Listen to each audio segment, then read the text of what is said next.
இன்றைக்கு இந்த முதல் குரூப்பில் இருக்கிற 4 ஆல்ஃபபெட் சவுண்ட்ஸை பற்றி பார்ப்போம். நான் போன முறை வீடியோவில் சொன்ன மாதிரி நான் வச்சுருக்கிற குரூப் முதலாவது S, M, A and T.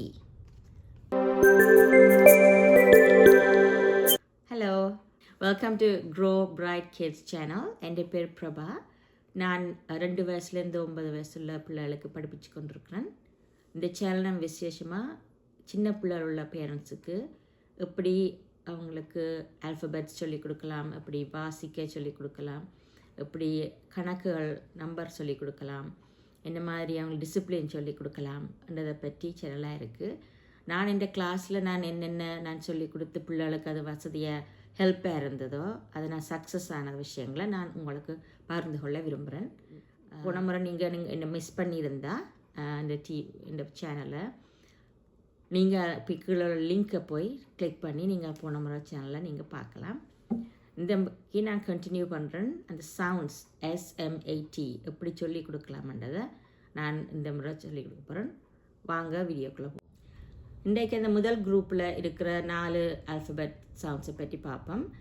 நான் போன முறை வீடியோவில் சொன்ன மாதிரி நான் வச்சுருக்கிற குரூப் முதலாவது S, M, A and T.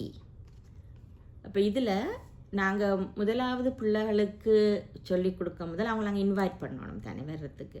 அப்போ நாங்கள் எப்படி பிள்ளைகளை கூப்பிடலாம், வா படிக்க, வா ஹோம் ஒர்க் செய்ய அப்படின்னு சொன்னால் அநேகமாக பிள்ளைகளுக்கு அது விருப்பம் இருக்காது. அவங்களுக்கு தான் விளையாடணும்னு பார்ப்பாங்க. அவங்களுக்கு விளையாட்டு தான் கூட விருப்பம் என்ன இந்த வயசில். அப்போ அதுக்கு நாங்கள் இன்வைட் பண்ணுறேன்டா நாங்கள் ஒரு கேம் விளையாடுவோம்மா. இப்போ நான் ஸ்கூலில் அப்படி தான் சொல்கிறோம், கிளாஸில் சொல்கிறேன், let's play yummy game, fun game அப்படின்னு சொல்லக்குள்ள அவங்க கேம்டு நோக்கத்தோடு வருவாங்க. அப்போ அவங்களுக்கு இந்த படிப்பும் ஒரு கஷ்டமான விஷயம் பாரமானதாக இருக்காது. அது மாதிரி கொஞ்சம் நேரம் தான் அவங்களுக்கு ஒரு 5-10 minutes தான் சொல்லிக் கொடுக்கணும். அப்போ நாங்கள் முதலாவது நான் சிம்பிளை அவங்கள வெல்கம் பண்ணிவிட்டு முதலாவது சிம்பிளை காட்டுறதுக்கு முதல் அவங்களுக்கு அந்த சவுண்டை காதில் கேட்க வைக்கணும். இப்போ உதாரணமாக முதலாவது வந்து என் எஸ் இந்த சத்தத்தை நாங்கள் சிம்பிளை காட்ட முதல் S makes a sound and நாங்கள் அங்கே சில படங்கள் இல்லாட்டி ஆப்ஜெக்ட்ஸை காட்டலாம். உதாரணமாக நான் இஸ்ஸில் வச்சுருக்கிறது சேட், சாக்ஸ். இப்போ அவங்கள வாசிக்கிறது நாங்கள் காட்டுறதில்ல, அவங்க இந்த படங்களை காட்டி அவங்கள அந்த சவுண்டை காதில் கேட்க. இப்போ socks begins with the sound. இப்போ அவங்களே திரும்ப ரிப்பீட் பண்ண வச்சோம். நாங்கள் வேறு ஸ்னெயில் இப்படி வேறு சொற்கள் இஸ்ஸில் தொடங்குற சொற்களை நாங்கள் சொல்லலாம். அவங்களையும் சொல்ல காட்டலாம். அது ஒரு விளையாட்டாக வேறு இஸ்ஸில் தொடங்குறத சொல்லுங்க. அதுக்கு அடுத்ததாக மெட்ட லெட்டர் வந்து M. இப்போ சில வேளை நாங்கள் ஒரு ஃபன்னாக சொல்லலாம் அவங்களுக்கு எம்ன்றதுக்கு நாங்கள் அந்த பசிச்சா வயிற்று தடவை வந்தேன் அந்த வண்டியை ரப் பண்ணி நாங்கள் பண்ணக்குள்ள அவங்க அதை ஒரு ஆக்ஷனாக எடுப்பாங்க. பிள்ளைகள் வச்செல்லாம் மறந்தாலும் நாங்கள் வயிற்று தடவினாங்களும் பிள்ளைங்க வந்து அண்டு. அப்போ இப்போ எம்மண்டு காட்டுறதுக்கு முதல் நாங்கள் அந்த சவுண்டை அவங்களுக்கு அதில் கேட்க வைக்கணும். இப்போ அதுக்கு நான் வேறு ஆப்ஜெக்ட்ஸ் வச்சுருக்கிறேன். இதில் 2 படங்களை அவங்கள காட்டுறேன். இது மேப். இப்போ மேப் பண்ணு அது தொடங்குற சவுண்ட் வந்து இப்போ அவங்களுக்கு ஒரு மற்ற மவுத். இப்போ திரும்ப மேங்கி. இப்போ இம்மில் வர ஏதோ ஒரு கேம் விளையாட்டு மாதிரி தொடங்குற சவுண்டை சொல்லலாம். இப்போ நாங்கள் சவுண்டை தான் சொல்லி கொடுக்குறோம், இன்னும் சிம்பிளை நாங்கள் காட்டையில்.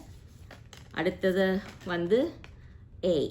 இப்போ A வந்து அந்த சவுண்ட் அதே சில அவ்வளோ டிஃபிகல்ட்டாக இருக்கும் பிள்ளைகளுக்கு அந்த அண்டது என்ன மாதிரி சொல்கிறேன்ட்டு நான் என்ன சொல்கிறேன்னாண்டா நாக்கை நீட்டி அண்டா அவங்களே நாக்கை நீட்ட சொன்னால் அது அப்படியே ஒரு அவங்களுக்கு விளக்கமாக இருக்கும்.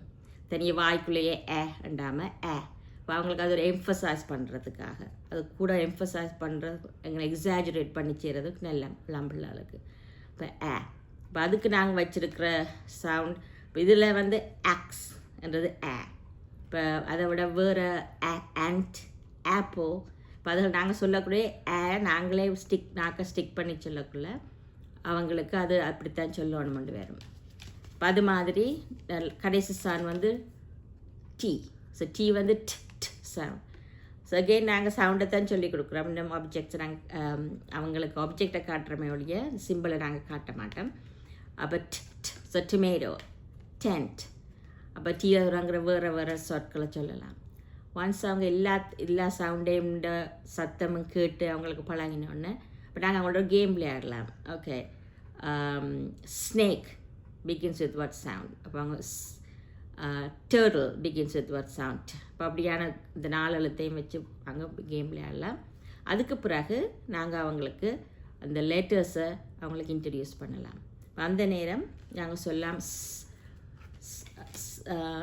என்றதுக்கு. ஸோ இதுதான் எஸ், இதோட பேர் எஸ்.